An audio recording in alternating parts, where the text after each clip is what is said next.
I'm Noreen and welcome to my kitchen, and we're going to be making a dessert. Now, I've been seeing videos and I've been seeing Pinterest posts about these 2-ingredient cakes, and they start with an angel food cake mix and usually incorporate a can of crushed pineapple. Well, you know me, I can't leave well enough alone, so I threw this together the other night because I thought these flavors would go together really well. Initially I thought, well, I'm going to throw in a cup of coconut, and then I thought, you know what, I think in the deep recesses of the back of my refrigerator somewhere is a mason jar full of maraschino cherries. Now, I know that you've heard me say I don't really like to use maraschino cherries very often, and that's true because they are made with high fructose corn syrup. However, again, it's one of those ingredients that sometimes there's just no substitute for a bright red, artificially colored, deliciously flavored almondy maraschino cherry. And this is one of those times. I made this cake the other night and I frosted the top with Spiffy Whip. And for those of you who don't know what that is, Spiffy Whip is a product that I get from Augustin Farms. This is the Spiffy Whip. And I just made a cup's worth of Spiffy Whip and I frosted the top of the cake. And if you don't have Spiffy Whip or you don't choose to buy Spiffy Whip, you can use Dream Whip. Do you remember Dream Whip from when you were kids and Mom used to make the dream pies? And it's like a whipped cream, it's a whipped topping alternative that I think is probably a little bit better than Cool Whip if you don't want to go the route of Cool Whip. I hate Cool Whip. The Spiffy Whip I like quite a bit. But again, this is a sometimes food, Johnny and Janie, and this is not something you're going to eat every single day. I'm making it again because my family loved it and I wanted to share it with you. And the other bonus part about this is I totally was not going for this, but this is a fat-free dessert, okay? So don't everybody write me notes saying, can you do a sugar-free version? No, I don't like artificial sweeteners. I think they're poison. So all things in moderation. Even people who are diabetic can have all things in moderation. So this is a very well-used baking pan, 9x13, that I have sprayed with cooking spray, sunflower oil. Again, this is one of those things that goes against every culinary rule you've ever heard where it says make sure that there's no fat touches the angel food cake, blah, blah, blah. Well, guess what? We're going to toss pineapple in here, so we're not really going for that traditional angel food cake loft. But this makes one hell of a dessert. I've got to tell you, everyone in my family really, really enjoyed this. So, and I'm going to make it, I made it in my stand mixer the other night. Today I'm going to make it with my hand mixer with the whip attachments. Okay, so this is the whisk attachments. You know, you can just do this with a wooden spoon. It's really quite all right. So let me just put these in here. Oh, you know what? Now that I think about it, I think I better use the regular beater because those cherries are going to get stuck in here. When I put it on my KitchenAid, I put it with the paddle attachment. Okay, I did not use the beater, the balloon whisk. So I started out by adding the pineapple into the angel food cake mix, and we're going to beat this well.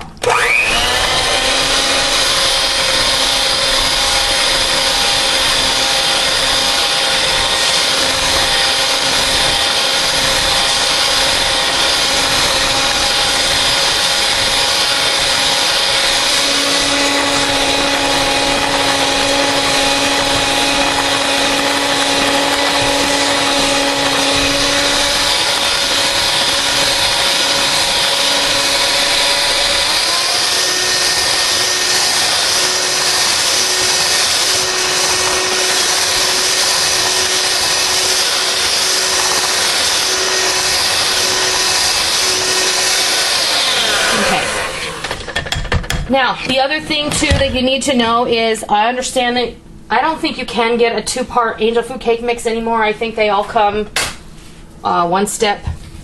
Used to be that the flour and the egg white powder were separate, but now I think they're all in one box anyway. But you see how much this just volumized. Okay, so now what we're going to do is I'm just going to stick my spatula over here. Now we're going to add our goodies. I'm adding a cup of flaked sweetened coconut, which I like to keep in my freezer. Bring it home. Sometimes, you know, there's a shelf life, there's an expiration date on that bag. Well, you know, if you stow it in your freezer in a Ziploc bag so it's nice and safe from the freezer, the the evil, the freezer vapors that are going to cause freezer burn and an ugly taste. That will last a really long time in your freezer. So I'm just going to give this a mild beat here.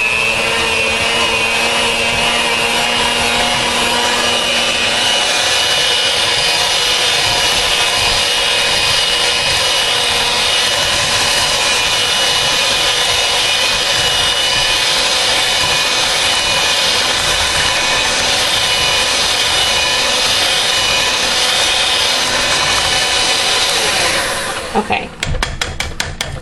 The other thing too with the cherries, that was a 10-ounce jar of maraschino cherries that I drained in my strainer, and I rinsed them because I didn't want them to make my cake too pink. So I've got my oven preheated at 350 degrees.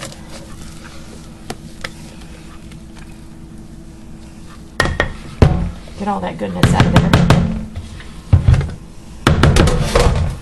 And kind of give it a zhuzh. Okay, now this is going to kind of self-settle in the oven, but if you've got all of those big pieces of fruit that have kind of dumped out and into the middle, you just want to give this a little bit of a zhuzh to kind of distribute them evenly, okay?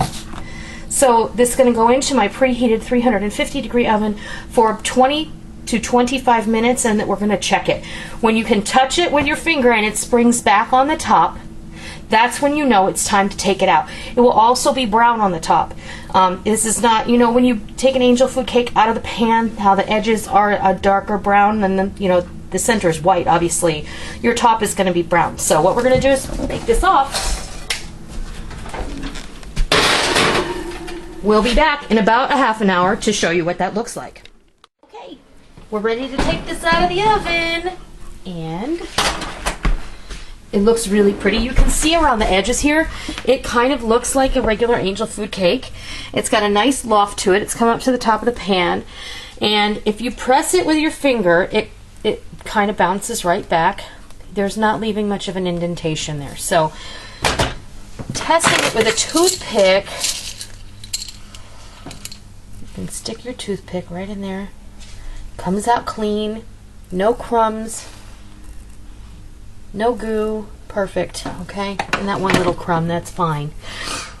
All right, so now we're just gonna let this cool because I don't wanna put my topping on it until it's completely cool. So I'm just gonna leave it sit here until probably after I pick Micah up from school, so a good couple of hours.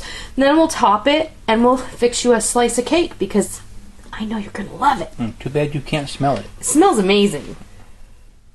Okay, got Micah from school, and the cake is all the way cooled, and it's just right for topping with our Spiffy Whip. So I thought maybe those of you who may not be familiar with Spiffy Whip, which I think is a really awesome thing to have in your food storage, it's fat-free. It's an alternative whipped topping to whipped cream, and you often hear me talking about how much I absolutely cannot stand Cool Whip. I think it's like 2 ingredients shy of being plastic, kind of like margarine. And while Spiffy Whip I consider to be a sometimes food, we don't eat it every single day, and yes, it does have hydrogenated vegetable oil in it. I think, hang on, I can tell you. It has hydrogenated palm kernel oil, okay, and it is going to have a couple other things in there that we don't want to eat every single day, but occasionally it's nice to have this on the shelf. You can do a lot of things with this. You can make cream pies with it. It's low in fat. In fact, it has 1 gram per serving of fat, and I believe that's because of the oil that it's made with. But I think it's a great product, frankly. Get it from Augustin Farms. But you start off with a cup of dry Spiffy Whip, and then what I do is, because my ice maker and water, filtered water out of my fridge, As it pours into the cup, it tells me how many ounces are in there. So a cup is 8 ounces. And I just fill it with ice and then I run it for 8 ounces. But if you have to measure, just put the water in first and then put the ice in, let it sit for a few minutes, and then just hold the ice back. I'm also going to put in maybe 2 teaspoons there of good quality vanilla extract. And then we're just going to get our whip beaters out and we're going to go to town.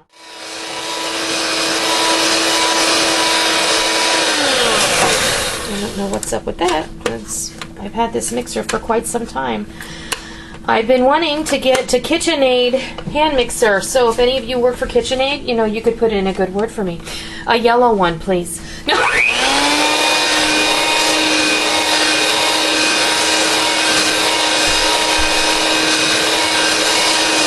I think we're good there. And you can see how nice and stiff it gets. It just gets really like stiff peaks on whipped cream. I love it. And I use this occasionally for different desserts. You know what? It really, really, really makes a nice, quick chocolate mousse on the fly. I kid you not. In fact, there's a little recipe on the back of the can for a Spiffy Whip chocolate mousse that you can make literally in about 5 minutes. And it's really nice. It doesn't taste fake, doesn't leave your teeth hairy? It doesn't. And the other reason Rick likes it so much is because it doesn't deflate really easily. Or so you've said to me before. It holds up. Okay, so... And I pretty much put this whole thing on top.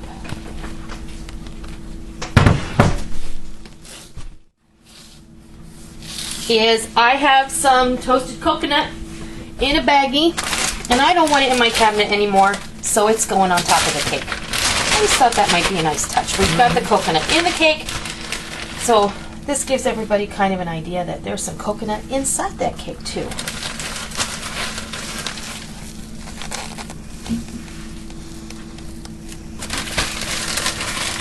And this will get it out of my cabinet, and I've used this in the toasted coconut pie, and I used it in the, in the tropical baked French toast. In fact, when I did that, I told y'all at the end of that video that you could make that baked French toast anyway, and I said you could even do it with peanut butter, bananas, and bacon, and somebody left me a message and said, really? Really? You could do it with peanut butter, bananas, and bacon? If you show it, I'll make it. So I guess that's going to be on the menu here for breakfast pretty soon. I think that would be fun to try. Yeah. Yeah. We're just going to call it Elvis style baked I'll French try it. toast. Mm-hmm. Let me get a plate and I'll cut y'all a slice.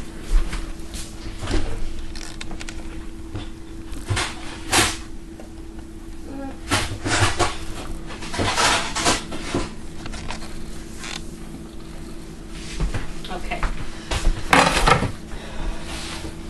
Spatula. That's not what I'm looking for. Oh, snap. Didn't. I did. I just said that. Alright. Alright. This cake's going to give you 12 pieces.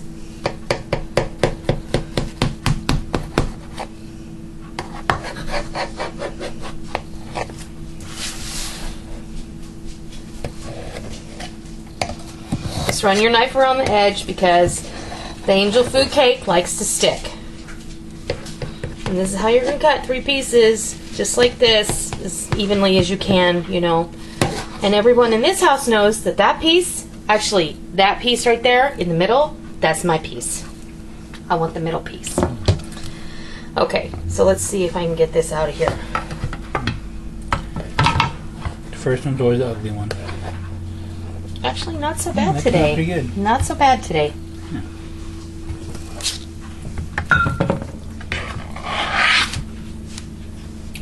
It is ever so slightly warm on the bottom. But we're just going to pop that in the fridge. And I'll show you what that looks like. You can see all of the... don't... It's okay. You can see the cherries and the pineapple, and it's a little bit pink in the cake there because of the cherries. And the cherries are distributed nicely throughout the cake. I promise you they didn't all sink to the bottom. But there you have it. So delicious. So there's a really cool and easy treat that you can make, you know, for the warm weather. Sometimes we're looking for something sweet, but we don't want something packed with a bunch of calories. This is actually, I understand, Weight Watchers friendly if you leave the Spiffy Whip off of it. I think it's probably even Weight Watchers friendly with the Spiffy Whip because the Spiffy Whip is very low in fat. I hope that you are going to give this technically 2-ingredient angel food cake with pineapple a try. We doctored it up with a couple extra ingredients.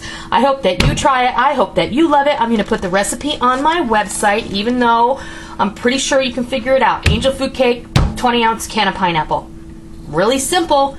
You add things from there. I'm actually going to be playing with this and seeing if I can make a chocolate one that will not have pineapple in it, because I think that would be nasty. It could have something else in it, though. A pina colada. Well, we could totally do a pina colada cake. I mean, we're almost there. Without the cherries, you know, we're almost there. And maybe foots in a little bit with the topping. It would be fun. You know that. Extra pineapple. Well, you know that dip that I make. Wouldn't that be fun on top? Oh yeah. Thanks for stopping by my kitchen this afternoon. Until next time, I'll see ya.